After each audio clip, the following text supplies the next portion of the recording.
नमस्कार मित्रांनो, स्वागत आहे तुमचं नवीन व्हिडिओमध्ये. मित्रांनो, आत्ता आपण बोलणार आहे गुजरात टायटन यांचे अंतिम 11 काय असतील हे.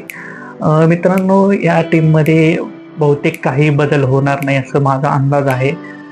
जी मागच्या वर्षी अंतिम 11 होती तीच असणार आहे, पण थोडेसे 1-2 शक्यता आहेत जे मला वाटले ते मी तुम्हाला सांगणार आहे. इथे ओपनिंगला तर शुभमन गिल आणि जोस बटलर तर असणारच आहेत. 3 नंबरला शुभमन गिल आणि साई सुदर्शन ओपनिंगला असणार आहेत. 3 नंबरला जोस बटलर असणार आहे.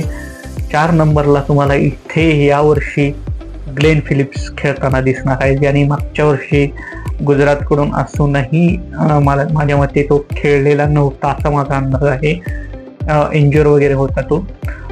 5 नंबरला तुम्हाला दिसेल राहुल तिवेतियावरती पण एक मोठा प्रश्न आहे, जे मागच्या वर्षी त्याचा फॉर्म इतकासा चांगला गेलेला नाही आहे, त्यामुळे इथे बदली होऊ शकतो. त्याच्या जागी दुसरा कुठला तरी खेळाडू येऊ शकतो, पण माझा अंदाज आहे की 5 नंबरला राहुल तिवेतिया असेल. 6 नंबरला शाहरुख खान.